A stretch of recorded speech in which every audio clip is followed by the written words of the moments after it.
Shanice here and I'm back again with another video. For today's video is magkakaroon nga tayo ng very sponty trip lang, as in magkakaroon nga tayo ng very sponty trip lang sa Panglao, Bohol. At ito ay budol lamang ng kuya ng jowa ko na si Kuya Carl. Talaga namang, ang gagawin lang talaga namin doon is mag-free dive. So, pagkapunta doon is yun lang talaga yung gagawin namin, mag-free dive and then uwi na. Samahan nyo kami, pumunta ngayon sa free dive. And also, kasama ko ngayon yung kapatid ko na si Jana. And it is her first time flying sa eroplano. So, tingnan natin yung magiging reaction niya mamaya kapag nandun na tayo sa airport. Today is actually Friday. Ngayong Friday ng gabi yung flight namin and then Sunday is babalik na agad kami. So, ganun lang kabilis yung trip na to. And then, ang oras ngayon is 2:10. Ang flight namin is 7:40 ng gabi. Yun yung pinaka-last flight ng Philippine Airlines to Bohol. And pinili namin yung panggabi kasi sa Friday is may mga work, may pasok. So, para talagang weekend lang yung ma-allocate na oras. Allocate. Anyways, let's go. Samahan nyo kung pumunta ngayon sa Bohol.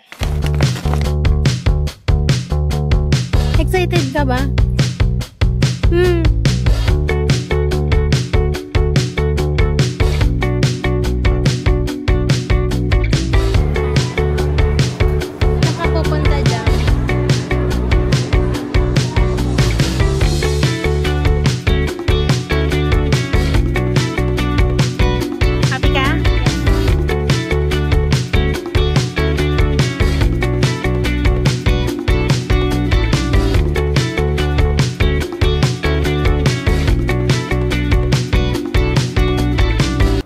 Pasok mo sa ilalim. Yan. O, tapos, hilahin mo tong, ito. Hawak ka dyan, tapos hilahin mo. Sige, hanggang sa umigpit. Okay ka na?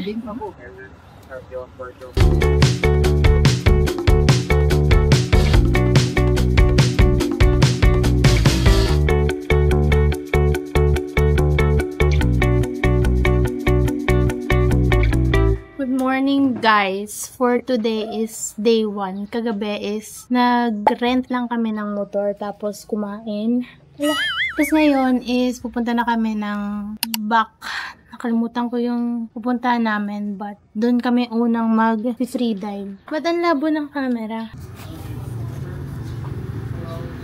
7:30 yung call time. Ang mga kasama namin is sila Coach Pilio tsaka si Wood Chow. I don't know if kilala niyo yun, pero sa freediving community is kilalang kilala sila. Sila yung magsushoot and then, yun. Saan nga tayo, Kuya Carl? Balikasag Island. Ala, grabe. Parang coach yan, oh.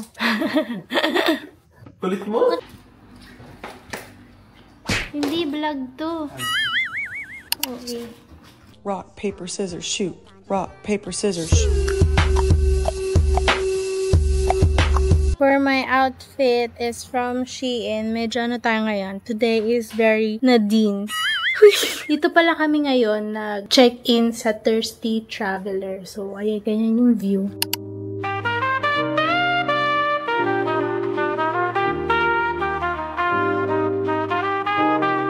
Very comfy dito and cozy. Cozy. Let's go na, guys.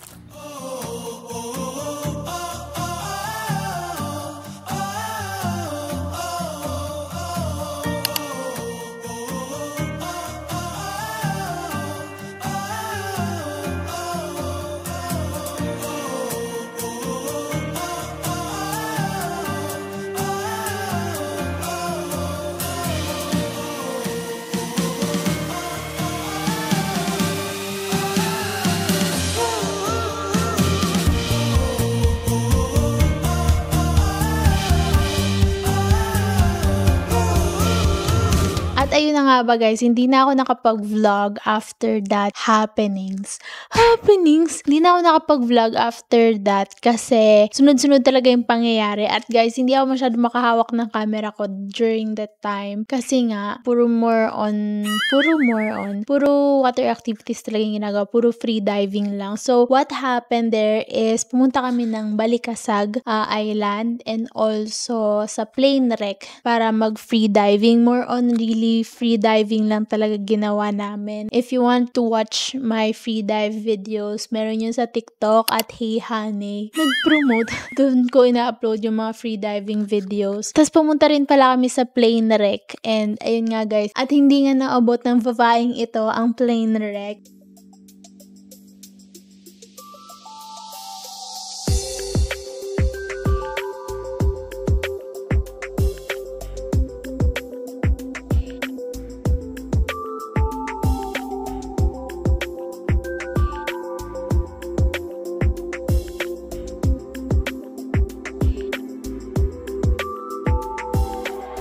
Masyado kasing malalim guys, kaya hindi ko na kaya. Tsaka wala kasing kain. Lunch na yan that time, tapos wala pa kaming kain. Parang wala na talaga akong energy to do free dive talaga. So, ayun. So, hapon na kami nakarating ng free diving. Siguro mga 3 o'clock. And dun pa lang kami nag-lunch. At ganun kalala guys. At nawalan na ng energy ang taong ito. And after that,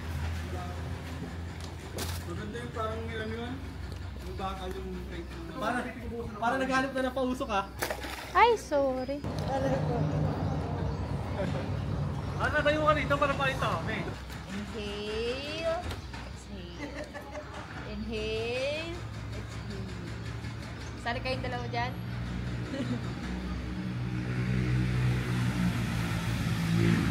Big relax, hindi yung wala tayong pambili ice cream.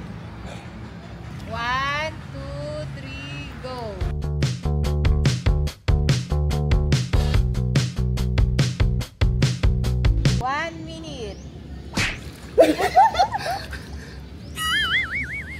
Talo ko ice cream ah. 21, 22, 23, 24, 25. Natalo nung nag-free dive! Tibok puso, last tibok puso ko. Alam na, sino nagpa-ice cream? Yun o, 7-Eleven, mura lang naman. 15. 7-Eleven.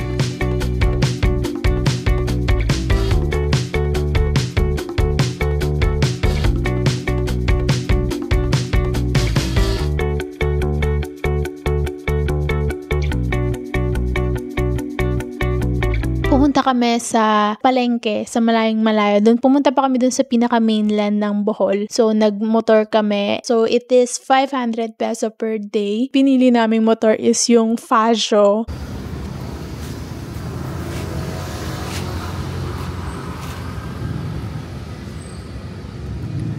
Since nag-rent kami ng motor, pumunta kami dun sa pinaka-mainland ng Bohol. And dun kami na malengke ng mga isda and all. Then, nagluto na lang kami. Nabongkong.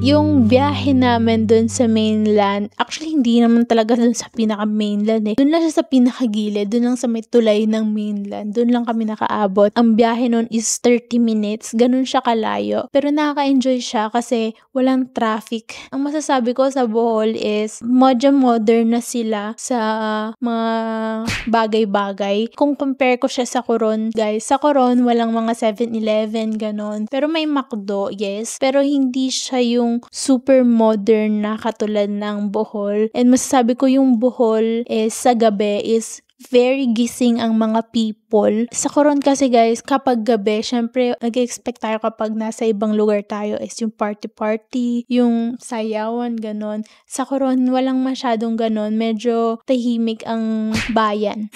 Pero kasi doon sa Bohol, kahit 11 o'clock na, 12 o'clock ng madaling araw is meron pa din, maingay pa din. Saka, 1, 2, gano'n lang tayo. Rock, paper, scissors, shoot. Hindi. Rock, paper, gagawin ko pa. Hindi, gano'n lang. 1, 2, 3. Ah, diretso na ba yun? 1, 2, 3. Ano yung choreographer yun eh? Ako yung yung director, choreographer. Ay, ang pogi dyan, oh. Bagay yata. 1, 2, 3.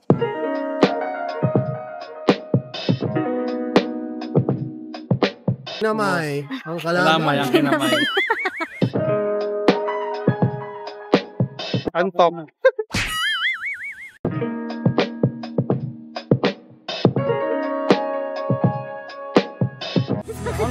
Matagal pa. Okay, 1 day.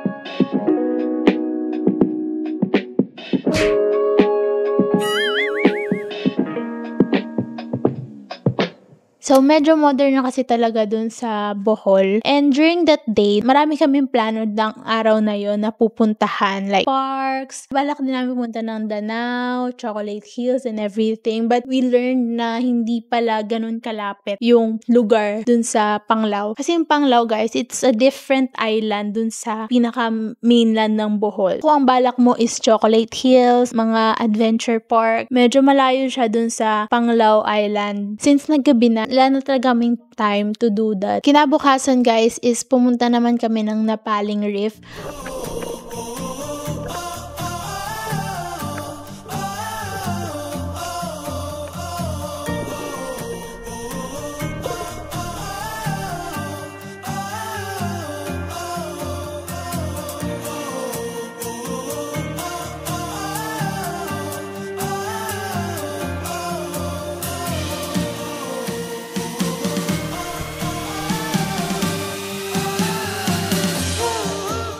I don't have any pictures or videos again kasi ang bilis ulit ng pangyayari. Maaga kami nagising kasi nga kailangan namin abutan yung araw na sobrang aga. Si Coach Pilio, matagal na talaga siyang nag-free dive. Nag-intro to free dive talaga siya sa Batangas, sa Mabini. So, check nyo yung kanyang Facebook page para ma-check nyo.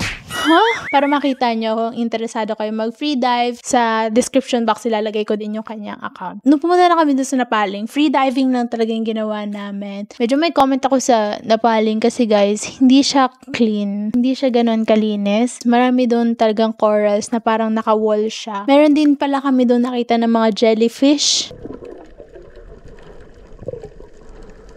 Crown jellyfish siya. Ang ganda niya, as in ang ganda niya, parang hindi siya harmful kung titignan mo. Pero, ayun nga, okay lang naman na nandun siya. Kasi hindi naman talaga sila lalapit sa'yo. But, you know, ingat lang. Wag ka na lang talagang lalapit. After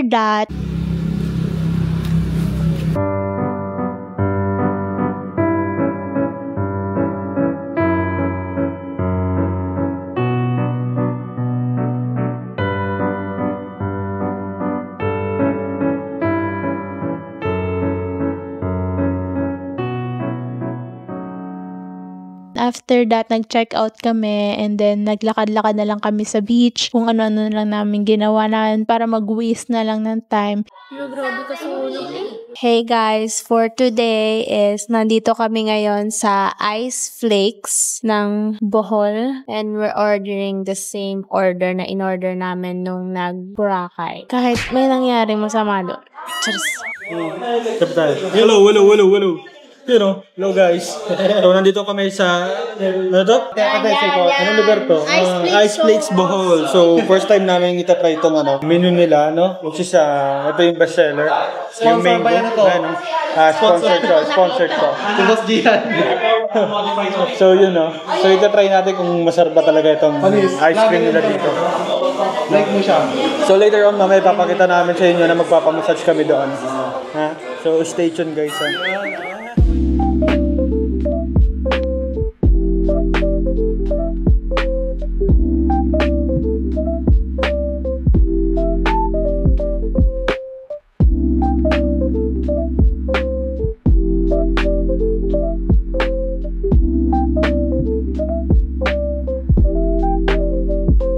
Hello, Tingin ko yung ice plates na to, popular sa Korea. Based dun sa nakita ko signage, Korean nung nila.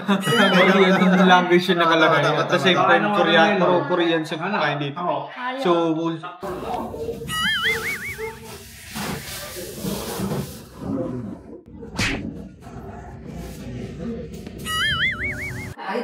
Si Durian to kaya kapag gusto ng Durian na. Kaso baka yung maubos eh. Ba't mo kinain?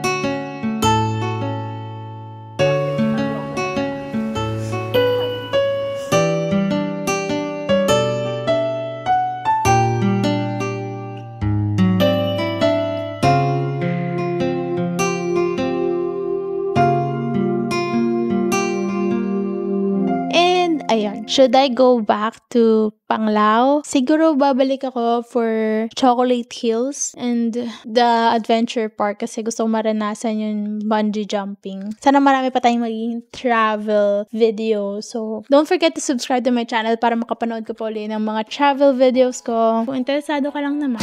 Charis na attitude. Okay, yun lang. Bye!